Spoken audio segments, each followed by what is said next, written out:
Why, good morning, YouTube. Thrash Pondo here, and I have a special friend of the channel requests. Yes, it seems when I was doing my expose on my Mad Magazine issues, a very good friend of mine, Mr. David Sundstrom, said, you really should have at least opened one of them and provided some of the content, not just a gloss over. So, at his bequest, I've decided to do one at his choosing. This one is the one spotlighting what is arguably Dustin Hoffman's second least well surviving movies, Tootsie, which I will now begin with at the beginning. Well, the beginning is actually a table of contents and some advertising, so we'll skip those up. And before I go forward, I really should say this magazine is from every bit of 40 years ago. So I must apologize in advance for anything that may be seen by some as sexism, racism, gender bias, Joan bias, or anything else people might find offensive. That being said, I will now press on, and we open up with the title piece, Tootsie Roll. Get it? Dustin Hoffman is trying to get a role. And we see here a lot of shenanigans involving he and his friends. And Bill Murray is the out-of-work actor, bite my tongue, out-of-work writer, whose big joke is he can't write. It's not from writer's block, it's just that he pawned his typewriter. This is in the days before word processors, or even computers by that forte. But we skip forward, and here you see there's always little in-jokes in these. For example, Jessica Lange appears in the fist of a giant monkey, a reference to her earlier work in the questionable reboot of King Kong. Oh, and it's finally revealed that not only, in this version at least, is Dustin Hoffman in drag, but Bill Murray, too, is in drag, and it was actually him playing Jessica Lange, only they still decide to give their relationship a shot. Moving forward, picture signs for all locations. Like, for example, this one here is bathrooms where they say incompetent mechanic on duty, dirty bathrooms, and questionable tests on the pump labels. And it goes on with some more restaurants that are overpriced and offer very small servings, for example, problems in nuclear power plants, problems in doctors' offices, and whatnot. We then go on to another segment, which is little known and rarely diagnosed mad ailments. Wouldn't that be mad-olities? Well, I'll work on that. But anyway, some of them are pretty cute, like the slow catch-up sleeping sickness, or the infamous insufficient tip skull fracture. Oh, if it was only that easy. We then move forward to the lighter side, which is everyday occurrences with a funny outcome. Personal favorites include this one here. A kid gets caught shoplifting by a humorless manager. He then offers to pay for the merchandise, but wants a discount. Why, you ask? Well, because after all, it is stolen merchandise. Ha ha ha ha. Wish I had thought of that when I was a teenager. And a few more here. Young men telling this gentleman with a sports car, gee man, I wish I could afford a car like that. And the guy saying, yeah, so do I. And moving forward. This is a cute one. It's the evolution of the situation comedy, or should I say the de-evolution. And I will explain further. I won't read each one to you, but I'll just kind of give it an overview. It starts off simply enough. The sitcom in question, which is picked up, is called Idle Hours, and involves three young men in Kokomo, Indiana, in the 40s, and the various shenanigans they get into during their idle hours. In the second season, it's decided that they need someone to kind of spice it up, so they add one of the main character's cousins, who is an escaped murderer. Really? They then move forward. And look, by season 3, one of the stars has decided that he needs to quit the show to become a truly terrible rock and roll musician. So they pick up the slack by inventing another character. It's his up until now off-screen younger brother who now picks up the slack. And I call that the Uncle Jack phenomenon. I understand you gotta fill in the gaps when necessary, but it never really works. By the fourth season, these high school seniors have finally graduated.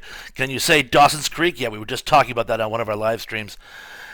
And so they go off to college, and instead of the pool, bite my tongue, the bowling alley they worked at, they now move into a seedy pool hall as their after-school job, just trying to make it edgier. This doesn't particularly work, so what do they do in the 5th season? They start with the cast member weddings. Oh, that's always a way to try to pump life back into show. And of course it doesn't work, so what they do, they add the couple adopting a war orphan. Then, just to spice up with more children, they turn the place into a boarding house with a bunch of children. Can you say just the 10 of us? As that doesn't work, they go back and they have another cast member wedding in the 7th season. The look of disapproval on the clergyman's face, I think, says it all. But again, they're really scraping the size of the barrel. Moving on to 8th season, where they all decide to pack up and move to California and then breathe even more life into the show by having celebrity guest appearances. None of these things ever work. I can think of many shows which have tried all of these tactics and they always fail, and ultimately everyone either gets a spin-off or ends up getting canceled in the last days of the series. I thought that was kind of clever, actually. This is a cute one. It's actually Find All the Things Wrong in This Picture, and it's a high school prom. I won't read them all to you, but there's a couple cute ones. Like, for example, here, kids looking for a drug connection, but nobody in the entire prom is holding. And there's a couple others. A couple young ladies are both wearing the same dress, but still are having a good time. We then move on to the Dark Crystal sort of parody, and these are just strips, so that it's not one continuous story. Some of them are cute, some of them not so much. Here we see the contraption she has for studying the universe is actually a timer for her Mr. Coffee. Here we see the wizardess is actually using her roving eye to cheat on an eye exam. That type of thing. It's cute, not incredibly clever, but anyway, moving forward. There's one where when the suns light up, they decide it's time to go sunbathing. And of course, that much heat, when he tries to reattach the crystal, he gets burned to a crisp. Ooh. But anyway, moving forward, we then go on to a parody of, well, it's a state college of adulthood training. And how are they training these young adults? Well, not with on-the-job training, more like social training.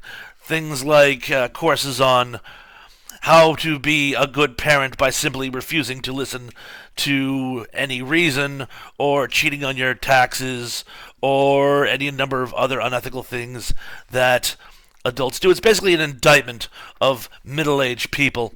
And parts of it are cute, but I'm not going to bother with it. I'm going to move forward to, oh, look, Mother Goose from Around the World. Now, remember when I mentioned various cringy things? These are just nursery rhymes that make fun of other countries, or should I say cliches of other countries from the time this is written in. So I'm just going to skip this one.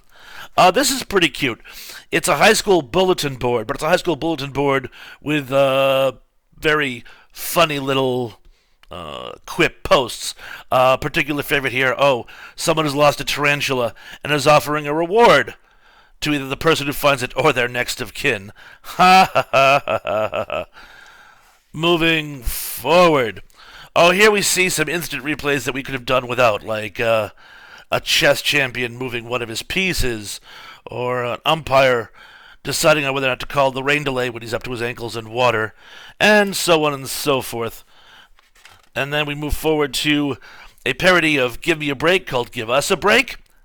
As this is basically a main character being a lady of color, being a domestic, I'm going to skip this altogether, as it's, shall we say, dated by today's standards. If you like the show, that's fine, but I'm just going to go ahead and, look, one of my favorites, Spy versus Spy. This is a rare one.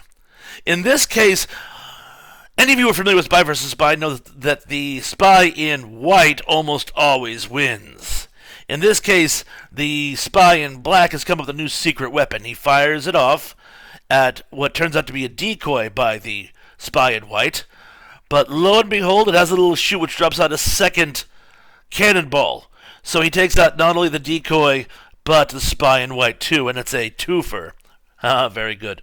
Oh, and now these panels are something people used to. I would never bend mine. I would actually bend one in the newsstand to find out what it was. But I've made the supreme sacrifice for you folks and decided to bend this one just so I can show you what it was. In this case, they're talking about how kids can afford student loans. And when you bend the photo together to reveal what the hidden message is, basically what happens is the students are in fact praying for financial aid in order to get into college. Clever, clever. In any event, that was one in my Mad Magazine Wretched Recap extravaganza, expose, continuing saga, whatever you want to call it. If you want to see more, I'd be happy to give you more. If not, I'll move on to something else. Other than that, don't forget to like and subscribe. And I'm looking forward to seeing you all again very, very, very, very, very soon. Peace.